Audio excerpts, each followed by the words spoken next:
Hello and welcome to The Herd Has Spoken, a podcast brought to you by Muskox Men's Apparel.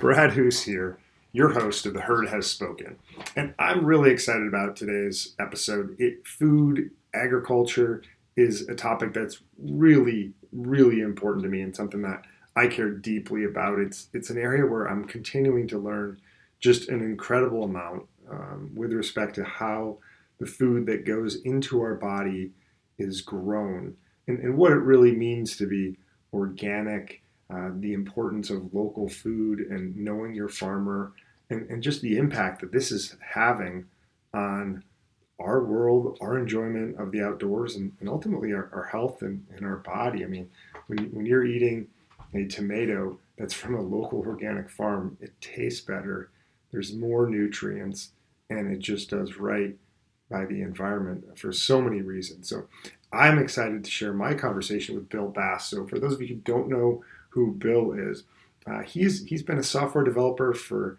years and 16 years, and made the transition to being an organic farmer. So he went back to school, catalyzed by losing his job in a way that was not planned, went back to pursue a childhood dream that he'd had for a long time, was an organic farmer for 10 years. So I'm confident you're really going to enjoy. But before we get into the conversation with Bill, if you haven't yet done so, please go ahead and rate, review, and subscribe to this podcast if you think we've earned that subscription. And we appreciate you being part of the Muskox herd. Checking out gomuskox.com for all of your adventures. And with no further ado, my conversation with Bill Bass, our organic farming friend. Bill Bass, welcome to The Herd Has Spoken. Thanks, Brad. Good to be here. Absolutely. So you're someone who's lived in a couple of really different worlds. As a software developer who's gone on to become an organic farmer. And before we get into those two pieces of you, I want to rewind back to your childhood. Mm-hmm. And what was your childhood like? And looking back, were there elements of your childhood that you think created this inherent interest in you across both tech and agriculture? 100% for the agriculture. I grew up in Northeastern Ohio in the middle of farm country. First toys were farm toys. You know, anybody you ask my family what I wanted to be when I grew up, it was to be a farmer. You know, I've always been fascinated by farm machinery and things like that. So that part was very early on in my childhood, that there was no question about that I wanted to be a farmer. The tech came later. Once didn't really touch much tech until high school. And that was like on an Apple IIc, I believe, or E, really dating myself here, as if the gray hair didn't give it away too. You know, and just found I had a knack for it and could help other people. And then we went to, Apple Basic and then Pascal. And then once I kind of found that kind of niche where I found something I was good at and people would come to me for questions and things like that. It's like I knew exactly that I wanted to be in software, because we had moved out of the country and into suburbia. So farming kind of just took a back seat. Well, one of the things I've always appreciated you, and we've known each other for a long time, Bill, is I feel like you're someone who's always gone out of his way to try to help other people. And so hearing you describe that, I can't help but wonder if maybe the farming was sort of an innate piece of who you were growing up in Ohio, and appreciating the farm tools and the instruments and the approach. And maybe tech was something you grew into because, yes, you were interested in it, but it was also something that really allowed you to help those of you, like those around you, because you were so much further ahead on the learning curve. Yeah. And I think one of the, I heard farming described as one of the most noblest professions you can have, because you're feeding people. And granted, the type of farming that I ended up doing, being an organic vegetable farmer, wasn't the farming I was surrounded by. It was all conventional crops. It was, back then, organic really wasn't a big thing. But it was all dairy farms and small grains, commodity crops, corn, wheat, soybeans. So that's what I really grew up around. It wasn't until much later and starting to pay attention more to food, that kind of the organic farming kind of came to be, kind of like, oh, this is a way I can do this and be able to, because the entry point for a lot of the other stuff is just too expensive. Hmm. Can we just start to dive into it right away here? So you mentioned the term conventional farming. I mean, Mhm. that's one of the things that's absolutely driven me crazy for a while, is that somehow we've accepted this term. I mean, is there anything at all conventional about conventional farming? Other than it's just been done that way for since, I guess, what, after World War II, when they started shifting, when artificial fertilizers were cheap because they had all that production for munitions. So it's the same nitrogen for explosive that you use for fertilizer. So then it kind of shifted and you started getting more. Yeah, I don't like the term conventional versus organic either, but it's just one of those terms that have just kind of stuck, and they have certain connotations to them, whether they're true or not. Yeah, there's a lot of battles to pick when it comes to agriculture and where your food's grown, and probably the exact terminology that we use isn't the place to do it. But I have always, it has always struck me as interesting, and I have to think our listeners will think that's interesting too. Like, we're basically taking munitions and putting them into the ground to go into our food and Mhm. grow that, and that's not even getting into the pesticides and herbicides. That's just the fertilizing, and somehow we think that's normal, or we have normalized that as a society in terms of how we've seen agriculture and how we even use the term conventional. Yeah, and again, kind of going off on a tangent with the agriculture, though, if you look at it too, there's very few seed companies, that farmers can buy from. Those seed companies also sell a lot of the chemicals that are also used, the product that are also used on it. And then they also own the other end where they're purchasing the crops. So the farmer's kind of stuck in the middle. I think it was JFK was quoted as saying, farmers the only people who pay wholesale, or let's see, they buy at retail, sell at wholesale, and pay shipping both ways. No, the plight, as someone who grew up in the Midwest and spent 2 years in the great state of Iowa, I have a great appreciation for agriculture, and particularly some of the smaller farmers. Yeah. And even the larger farmers. I think, we think like, hey, you work for a big company, but it's not the people who are actually doing the farming at the end of the day, who usually are the ones who, have maybe a warped view, or a view we'd like to improve upon. It's sort of, they're put structurally in a very compromising position. Right. And I don't blame, some of the stuff that any farmer really, there's, so many ways you can kind of get into the, PC versus Apple wars or whatever. It's the same thing for agriculture. It's like some people are so dead fast that no, you can't do it that way. It's like they're doing what they can because this is the circumstances that they're under. And Mhm. if I was in that circumstances, I would be doing the same thing. So I Yeah. don't begrudge them for making a living. It's just I particularly chose to try to do it in a different way. Yeah, and I'd love to get into your story here. I think you've got an amazing story going from tech, and after 18 years later, you go and start your own organic farm, which is pretty fantastic. And that's something I've always thought was really cool about your willingness to go out on your own and do that. But before we get into your story, I would just love to know, as someone who clearly by now, understands the farming industry extremely well, what is the number one thing that most people don't know about how their food is grown? The true cost. I think that's bottom line. People do not understand the true cost of food. When you see how much is at the grocery store versus how much is actually getting to the actual farmer who grew it. And especially once you start getting into the whole like poultry and hog farms and beef lots and things like that, that whole scenario is just, I think, kind of messed up in my own opinion, how that's done on the commercial scale. Um, that's the biggest thing. And it's not only that direct cost that's getting to the farmer, but just the long-term environmental costs, the physical costs, the emotional costs, everything around it. There's just so much to it that we're so used to cheap food that isn't really cheap. And it's only cheap because of subsidies in society, how we've structured things. And I think Right. if I get, it's like in some ways, we don't value the food we eat as much as I think maybe we should. But at the same time, again, people are trying to get their kids fed or their families fed and trying to do it in the best way they know. Yeah. So I mean, Socrates is known for saying, "Let food be thy medicine." So this isn't a new idea of putting healthy, meaningful substance into your body, but yet somehow we've evolved into this society, and I hate to be on a soapbox, but I think it's true, is we're encouraging monocultures. We create these incentives for farmers and insurance, and the easiest way to sort of measure where things are is to look at things from a monoculture perspective and be able to provide subsidies if we're looking at one crop and encouraging that.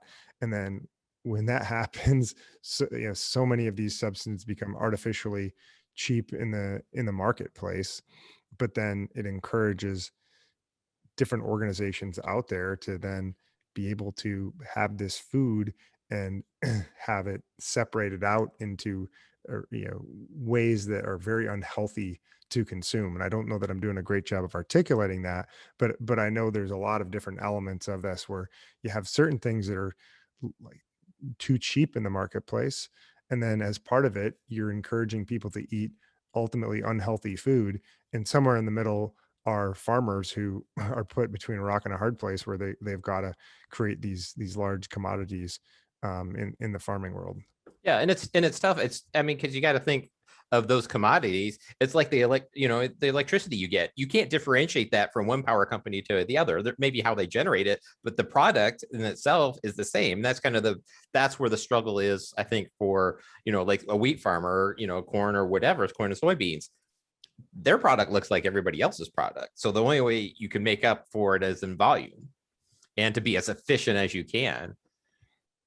Whereas a smaller provider, especially if you have the organic label or can show how your product is different, then you're able to charge more because now you can show, oh, this is why mine is different than something that looks like everybody else's. Hmm. And you're really, I mean, that was what kind of lead us maybe more into like my story or whatever. It's kind of like you're not just buying the food from the farmer, you're buying that story, because that's what we have as a smaller producer, is that story. I will never be able to compete with the big guys on price.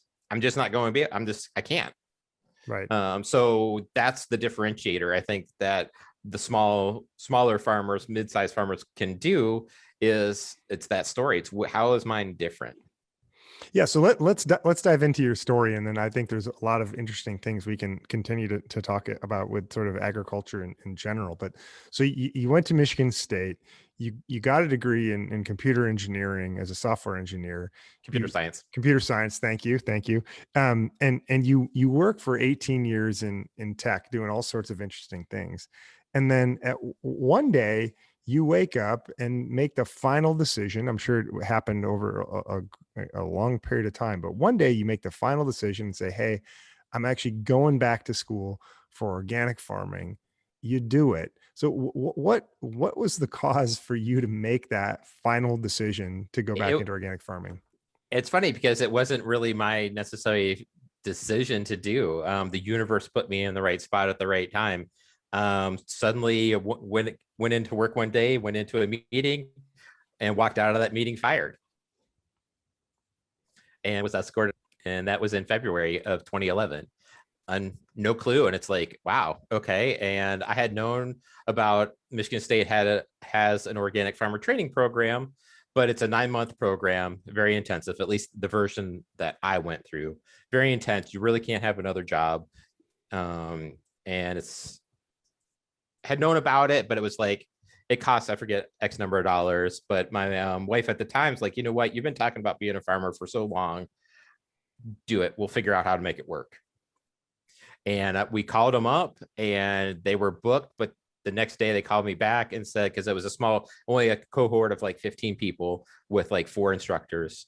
And they called me back and said, we had somebody drop out because they couldn't get financial aid. Do you want to be in? And I'm like, yeah. And so basically I met with the director of the program who lived in Ann Arbor. I lived in Ypsi at the time. I met him the Sunday before the program started on a Tuesday in March. And yeah, so I was in. So everything just kind of aligned, and it was one of the most influential periods of my life. The experience I had there was like no other. Yeah, I can't It's amazing how many people, this happens to, where no one draws it up and says, "Hey, I want to lose my job for whatever reason." But man, if it's not a good fit for both parties, then it's so often a blessing. I mean, it's a little cliche, but it's so true, right? I mean, Mhm. here you are, you've dreamed of being a farmer since you were a kid in different ways. And now you somehow, like you said, the universe opens up to you, and you're able to, in 2011, start a farming program. When you're going through this 9-month intensive program, is there ever a point during that where you're sitting here saying, "What on earth did I get myself into?"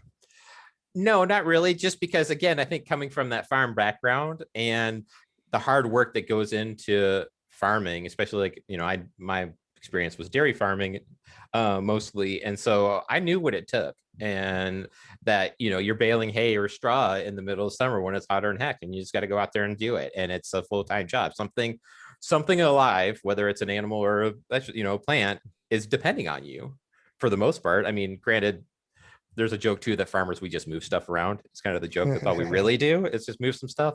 But it's I didn't at that point. It was just such a good experience because the program not only taught me how to grow or things organically, but it was also how to run a farm business. Because at the end of the program, you had to have a farm plan, whether or not you were actually going to go into farming or not. You had to come up with your farm plan about what you were going to do, how you were going to market, how you were going to, what markets were you going to do, who were you going to, what were you going to grow, how much were you going to grow, what was your crop plan. So you had to, at the end of your program, you had this nice binder of your plan, if that's what you still want to do. And we had people from all walks of life. There were some people that had an organic farm who were coming to get like more knowledge on how to do it because they were doing it by the seat of the pants. We had people that wanted to just more be in policy, but still wanted to learn about it and what it really took to do this. And we got to travel all over the state, see different farms, go into Detroit and see some urban farming up at the Flint. So that's what made it such a great experience, is that you got to see things on so many different levels that focused on whatever you wanted to do. Some people wanted to be small farms, some people wanted to be bigger farms, and they had something there for everybody. So you entered this program, had a great experience all across the great state of Michigan, and then at the end of it, you ultimately wound up founding Honest Eats Farm. So what was that process like, from being in school, after 18 years as a software engineer, now you're back in organic farming school, and somehow you're learning the business of things, and you get to a point where you officially launch on your own, I presume, Honest Eats Farm. How did that come to be? Again, kind of the universe kind of aligned itself again, because afterwards in Ann Arbor, there was a farm development center. Instead of like a business incubator, it was a farm incubator, and it's called the Tillian Farm Development Center at the time. I don't think it exists anymore, but it was on the north side of Ann Arbor, and it was their second year, and they had 2 openings, and I applied and went through an interview process. And so basically at this incubator, you were given land, you were given access to a passive solar greenhouse to grow crop, to do your seedlings, and equipment and cooler space so that you could store your crops. So basically they gave you the things you needed to start your farm. And so I was there for 2 years. So that's how that kind of got started. Again, kind of everything just worked out. And then the rest was just taking the things that I learned. And I had run my own consulting company when I used to live in Memphis, Tennessee for a little bit. So, running a business and, setting up bank accounts and all of that kind of stuff, I kind of already knew, getting an EIN and all those things. So it was really kind of, I had the support of my family. And so we just kind of made it work and started. I really hadn't planned on starting right after the program, because I hadn't been working for 11 months or whatever, and so kind of needed to get a job to build up some funds. But again, everything just kind of worked out. I found a contracting job that I was only supposed to be there for 3 months, and I ended up being there for 7 years. And they were super flexible about me farming. They knew I farmed. I delivered my shares on a Thursday. They were cool with me taking it off. So again, everything just kind of really aligned to get that started and off the ground. And what did you do as far as land is concerned? Because not everyone has land that they're ready to farm on. How did that play out? Yeah, that's one of the biggest challenges for first generation farmers, is getting the land. And like I said, Tillian, I had I think I could get up to like 2 acres, 3 acres. I can't remember what. It's been a while. So there was that land, and when I ended there, we were renting a farmhouse. So sorry to interrupt you, but they just gave you this land, or they basically gave you the opportunity to lease this at a really inexpensive No, rate? basically you were sweat equity. We had to give so much time back to Tillian on their projects. Like we helped build a walk-in cooler. So that's how you kind of like paid for getting the land, getting the use of the equipment, like the tractor and implements and things like that. So they gave that. They also had some like marketing and things like that. They would have events out there where we partnered with chefs, and I met a great chef in the Ann Arbor area, Rebecca Waldron, who came out and helped us a couple times and created things based off of stuff that we had growing. And so Tillian was really trying to help us get started, and basically did that through sweat equity. Okay, that's great. So here you are. You've found this organization that's designed to sort of help people to farm along, like help people like you to be able to farm, and so you've got the land, you've got the implements, you've got the equipment, you've got some people you can lean upon. How do you then go about selling your product, and where do you go? Because it's an organic farm, and like you said, you certainly aren't going to just go to wholesalers, and you're not just Z Maize 2, which is standard corn, but you're selling unique products that have a ton of value. And you mentioned chefs, so I have to imagine there's some folks who appreciate organic food from a culinary perspective. Yep. A lot of it was just, again, Tillian had some things put in place to kind of like build up interest. I sold mainly through it's called a CSA, community supported agriculture, where basically people are buying shares in the springtime when I have time to market. Like anywhere between January to March is the ideal time frame for me, because I have less time. I have more time to do office kind of stuff and marketing and things like that. And so they would buy shares that then I would deliver vegetables to them throughout the year. Mine was 20 weeks long. And so that's how it worked. So I would get the money up front. So I didn't have to front all the money. So I would get a bunch of money up front that I could then use to buy my seed, buy my fertilizers that I need, and things like that to do. And it was a lot of like in the area, especially around Ann Arbor at the time, very positive, pro small farm things. And since then, there's been several that have done like CSA matching fairs, where we'll have a bunch of farms there and people can come and ask questions before and figure out who they want to sign up with. So it was a lot of that. I did sell at my wife at the time. She was working for Mercy Memorial Hospital in Monroe. And I went down there and did an on-campus farm stand for them. And then I also did it at the Lazy Boy World headquarters because, again, people knew people there, and I just kind of walked in and was like the sole vendor. So again, it was just, I've done a little bit of the farm stand. A lot of it's just marketing online, localharvest.org, awesome site for anybody that wants to try to find organic vegetables that are close to them, or meats or whatever. And so a lot of that came just from being online.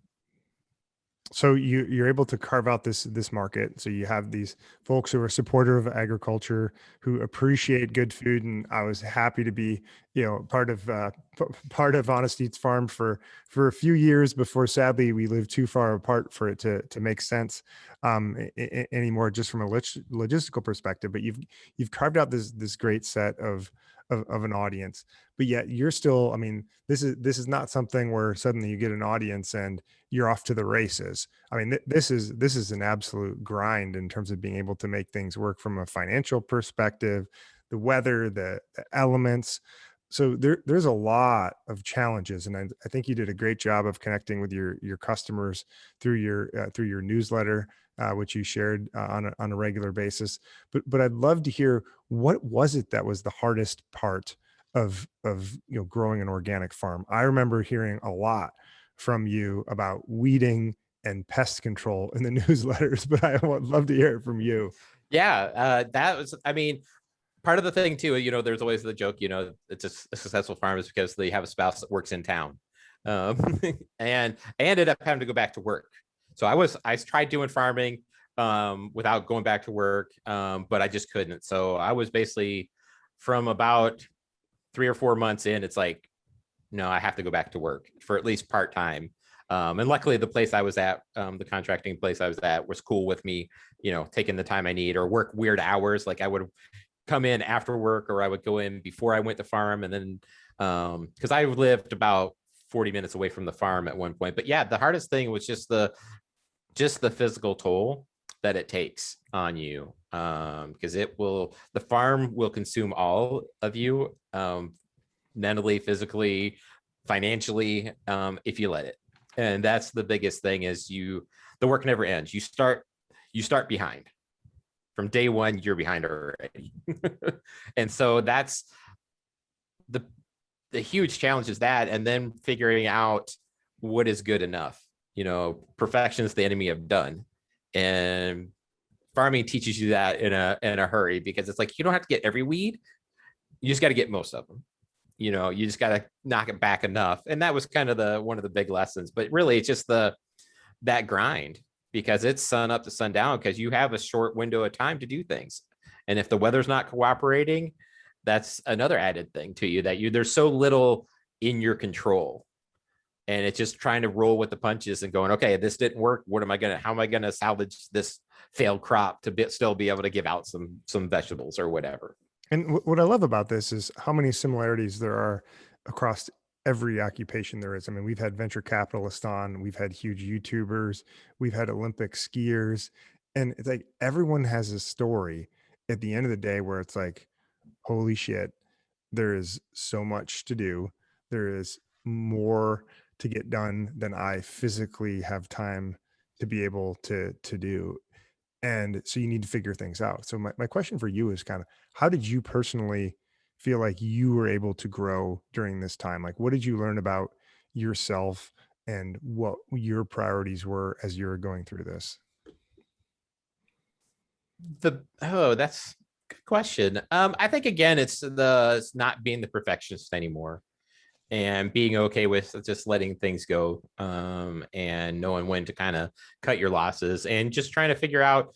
There was one of the Elliot Coleman's one of the big proponents of organic farming. He's written a lot of books, and one of his things was about no matter how much you have to do, you have to take one day in seven for yourself, or you'll burn out. And I tried to do that as much as I could. Um, some days better than others, but ultimately, I think then it also made me. I kept, asking the question. It's like, do you want to keep doing this? At the end of every year, asking a farmer if he still wants to do it, in the middle season or towards the end, it's like, no, no. But then January comes and you're like, all right, see, Calvin's coming in. This year's going to be different. I'm going to do this different. And, hope springs eternal. um, but I think it was just kind of like, as I kept going, it's just kind of like, how do you reevaluate what's really important and what can you do, and being okay with fitting into that. It's, there's only so many hours in me to do things. Right. And you mentioned, cutting your losses a minute ago. So at the end of the day, you have made the decision to move away from Honest Eats Farm after a decade, which I have to imagine is a really tough decision. But throughout, you were really working two jobs, right? Where you wanted to be a farmer so bad. You were doing it. You're creating a fantastic product, adding a ton of value to your customers and to society. But man, it came at a cost, right? I mean, there's you didn't have time to take off. It wasn't the money that was drawing you into organic farming by any means, but it's like that created even more of a burden on you as well. So walk us through a little bit about your decision to ultimately step away from farming and maybe the internal conflict that existed in terms of trying to come to that decision, or maybe it was an easy decision at that point. No, it was not. And it wasn't made until January of this year. That it's like, we just talked about it too. It'll eat you up, and you have to, there's all this hard work that goes involved, no matter whether you're a Olympic skier or a venture capitalist or whatever. There's all this work, and it's, which shit sandwich are you willing to eat every single day? Mark Manson's the big author of mine that I really like. It's kind of like that. What are you willing to suffer through? And I had to keep asking. I really sat myself down and asked that tough question: is, are you willing to suffer through this anymore? Because it's, can you do this anymore? And for farming, just like anything else, you really have to be 100% committed.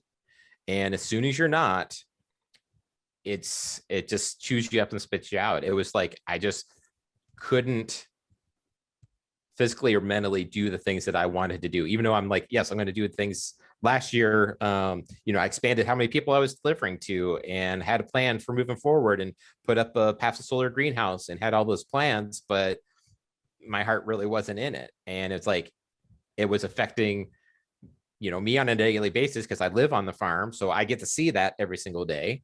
When I did my shares, I delivered to 30, I packed 30 shares a week and between 5 and 7 items. So every time I was putting items in there that I was not happy with, I had to think about, to me, and this is me being the perfectionist, is I'm letting these people that gave me a lot of money down. And I did that for 30 shares, 5 to 7 different items, usually not being happy with the product that I was giving out, plus then having to go deliver it again. So it's like, I just can't do that anymore. And it's not feeding my soul. There's some more emotion around the farm because it was supposed to be, my forever home. And this is where I was going to retire. And that dream kind of got squashed, to put it mildly. And so that was the other thing. It was like living here when that dream wasn't here anymore. And it was just like, no, I cannot do this anymore. And it's not, I didn't want to be a quitter. You're not, you say you're going to do something, you're supposed to do it. Don't be a quitter, just persevere through it. Hard work gets you through it. And it was just like, no, this is not feeding my soul. It's not doing me any good.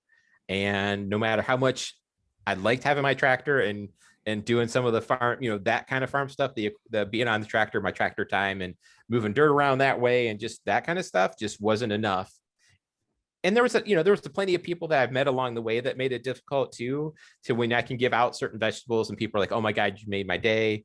Or just having them come out and visit the farm and see where they're doing. There was those things, but that wasn't often enough to kind of like feed the soul, to kind of like, oh yeah, I'm doing this for a reason.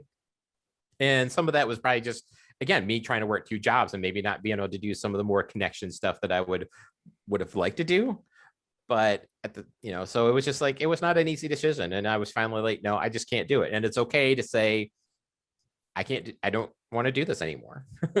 Yeah, I think we all need to be willing to listen to ourselves and to cut ourselves a break. So whoever's listening to this, like, hey, if you're going through something that you've put a ton of work into, a ton of energy, and it's just not happening, and it's not pleasing to you anymore, it's okay to let it go and to think through it. And with your experience, Bill, it's really interesting to me because I think about the Jeffersonian agrarian world, uh, a vision for America. And so much of that, especially today, it feels more of like an ideal or a mindset or a philosophical approach to life that we're trying to pursue, like as an organic farmer. And it's like, no, it's so good and it's so pure, but at the same time, like there's a lot of practical constraints that are getting in the way.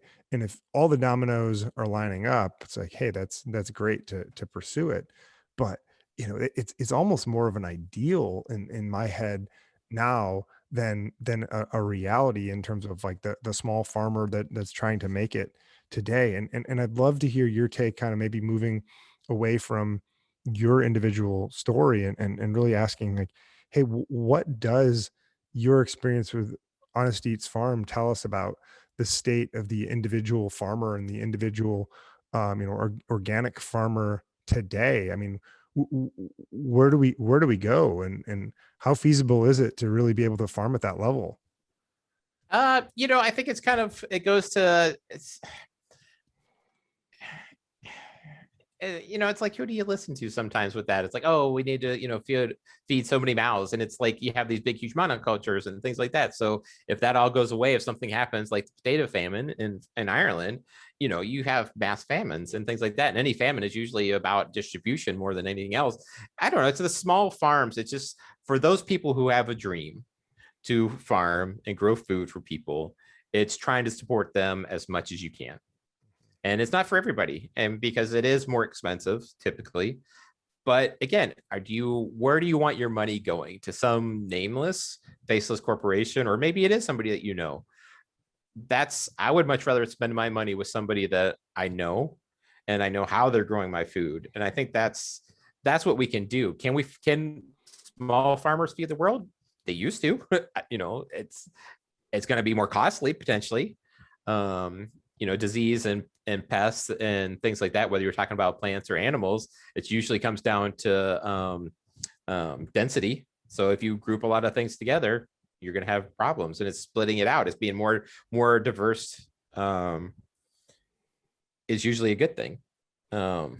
So that's kind of, can it? Yeah, I think it's going to be a mix. I don't think there's one size solution that fits all.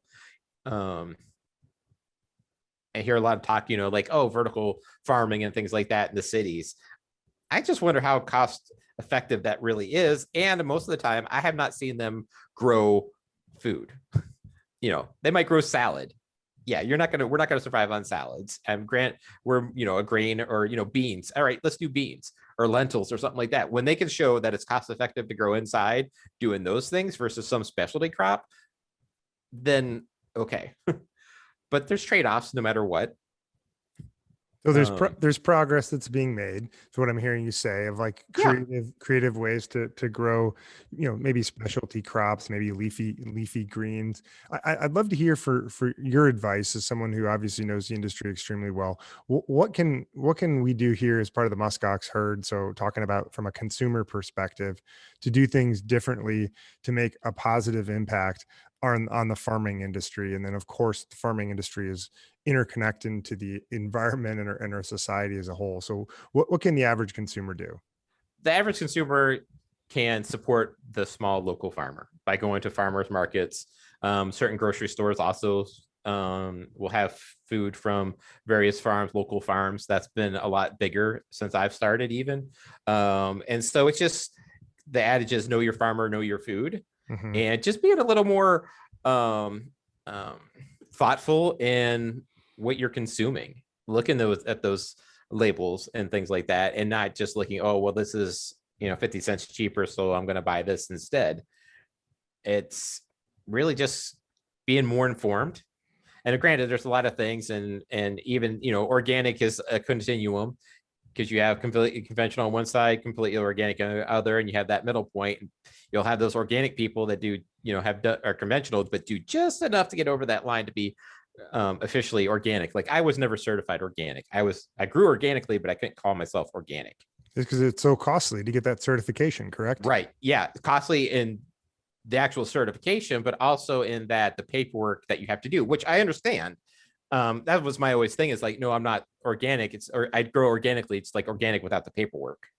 Right. Kind of thing. But it's a way for the consumer who doesn't know to at least have an idea that when it says this, these things are guaranteed. Mm-hmm. So one of the things you mentioned that I'd love to hear more about is like knowing your farmer, knowing your food, but a lot of folks don't know what to ask. So for folks that are going to a farmer's market that might have a mix, right? Maybe some of it's more, again, I'm going to say quote unquote conventional, and some of it's more organic and some of it's in between. What are the questions that people should be asking their farmers to understand what food is done in the right way? Yeah, I think it's just about, you know, A, where's your farm? Can they tell you what, you know, where it is? You know, how did you grow this? Or, you know, why did you grow this variety versus something else, to try to glean a little more of whether or not they just don't know. Because there's plenty of market vendors that you'll go to some farmers markets and you see a head of lettuce wrapped in plastic. No farmer is going to do that. You know, small farmer could be get clue growing, you know, bananas. You know, local farmers are not growing bananas. It's kind of, if you see things that are sort of out of season, and again, I think learning that as a consumer is also very important to know what's in season when. Like you're not going to get, winter squashes now. You're not going to get pumpkins and acorn squashes and things like that now because this isn't the time for them. It's still a little early for some vegetables. So I think it's more of that. It's just kind of like just having a conversation with that farmer to just say, hey, how are you growing these things? How's the drought affecting your crops? What are you doing to mitigate that? Or how are you dealing with, weeds or something like that? Just to kind of understand what they do. And really, if get the chance is to visit one of these farms, a lot of them do want volunteers and spend a day out there, especially in the summertime when everything needs to be done to see what it takes. Is I think that's kind of what we've forgotten about too, is really understanding where our food comes from and how it's grown. And the same thing with animals, knowing that whole process. Mm-hmm. Yeah. Sticking with the idea of, fruits, vegetables, Mm-hmm. and crops that we're growing in the ground. I know one of the huge issues it's very acute here in the Midwest, but really globally, is topsoil. And my understanding is that for all intents and purposes, all crops, it's like 95% of crops need topsoil in order to be able to grow. But that over the course of the last 150 years or so, we have destroyed 50% of the topsoil that exists out there in the United States. Midwest, there's like 35% of the Corn Belt has lost its topsoil completely. So what does this say about the state of agriculture today? I think it's just more indicative of just us as humans that we tend to do that. We tend to be a little more, I guess, short-sighted in some ways, and that it's a resource that's been there, so it's always going to be there. And until we have to worry about it, we don't. But that's kind of one of the things like what I really enjoyed about like organic farming is trying to build up that soil, to build that back naturally. And I think that's where the small farms, where you not only have, you're growing the fruits or vegetables, but you also integrate some livestock into it, because there's that whole process. It's not just because the reason why there's so much topsoil is because of all the bison and buffalo that were out there that grazed for thousands and thousands of years, that built up that soil. So to think we can just spread enough fertilizer to make up for it, I think that's the thing, that we can't. And granted, with all this precision ag and things like that, that they're only putting exactly how much fertilizer they need at each spot as they're going through the field with computers and things like that. At the same time, it's still, you're not really regenerating. It's one of the basic tenets of organic is really you're feeding the soil. If you feed the soil, everything else is going to help take care of itself. And we've kind of gotten away from that, I think. Yeah, we certainly have, but it's exciting to hear about a lot of these programs that exist in terms of being able to help support farmers. And CSA's community is, I always forget if it's supported or sponsored agriculture. Supported. Thank you. Community supported agriculture. These things make a huge difference. And for those of you who again aren't familiar with them, I'd strongly encourage you to check it out.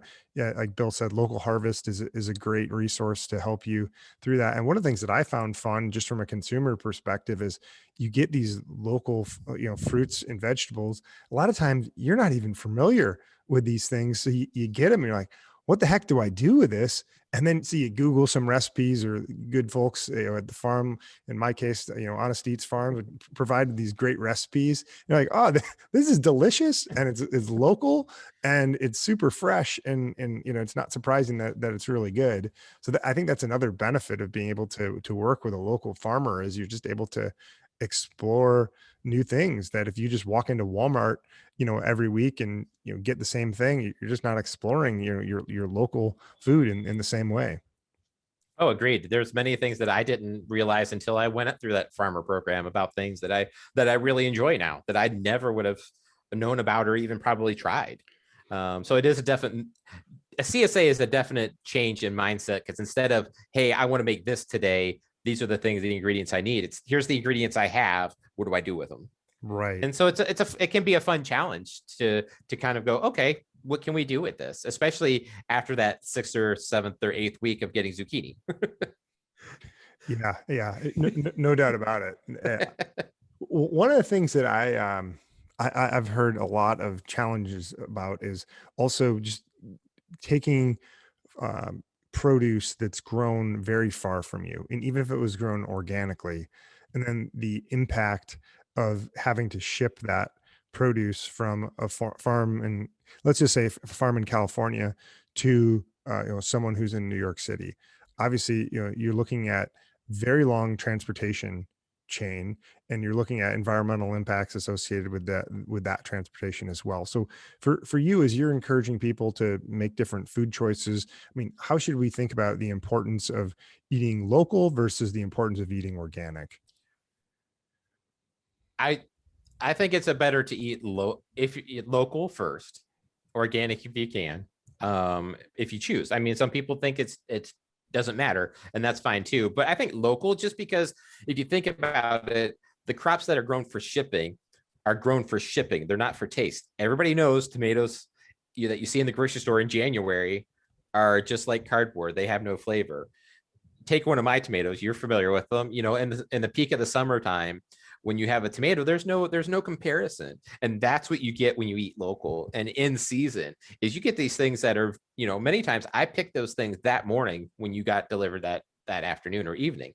So you're getting it as fresh as you can almost possibly get it, and that's the taste is so much different. That's the thing that I think, like when I was little, my grandparents garden, and I remember in the wintertime eating the frozen green beans that I helped can or freeze, and the corn, and how good it tastes compared to anything out of a can or a bag. Yeah, So when you eat local, you're eating food that's more fresh. You're eating food that is more nutritious, and you're eating food that just tastes better. I mean, it really is a huge, powerful thing when you think about it and you simplify. It's like, who doesn't want to eat food that tastes better? right, right.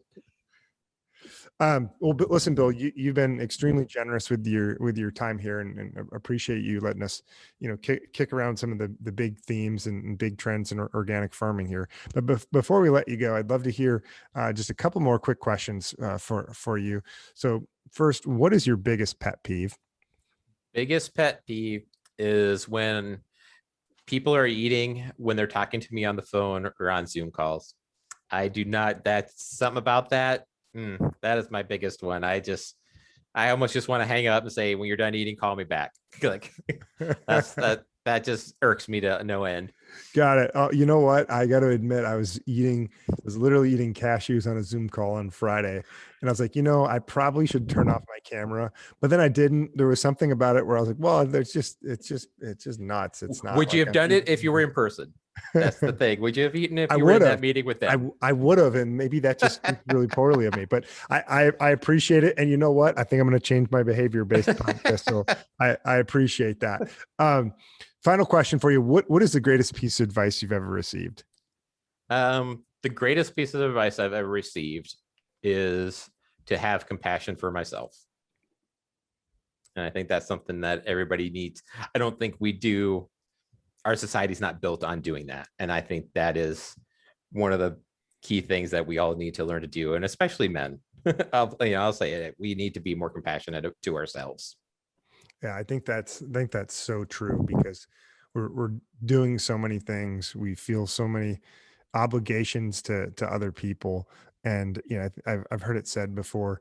I mean, what if we actually prioritize giving to ourselves the way that we prioritize, giving to other people, or commitments we make to other people? And I think that's a great challenge to folks who are listening here as well. So, what's one commitment you can make to yourself and absolutely follow through on? And I think that is compassion, is being able to have time for yourself to think about what's really important to you. Yeah, agreed. Agreed. Well, listen, Bill, I think there's a ton we've learned here, and really appreciate you sharing your story here in terms of moving from tech into organic farming, and the crazy world of feeding a ever growing world, and the challenges and the hope associated with that. Well, we certainly appreciate your time, and we appreciate you being part of the Muskox herd here, and thanks for joining us. Yeah, my pleasure. Anytime. Anything for you, Brad. Well, huge thank you to Bill Bass for sharing his journey as an organic farmer. Quite the story, going from a software developer, being an organic farmer for 10 years, and realizing that it was time to turn the page to a new chapter. We appreciate Bill sharing his journey and his vulnerability. This is a topic that I'm very passionate about, and for those of you who are interested in learning more, would strongly encourage you to check out localharvest.org. It's a great way to be able to find farms near you and potentially join a consumer-supported agriculture. So really hope that's something that you're able to check out. And I know that when you're ready for your next adventure outside, you're going to go to gomuskox.com.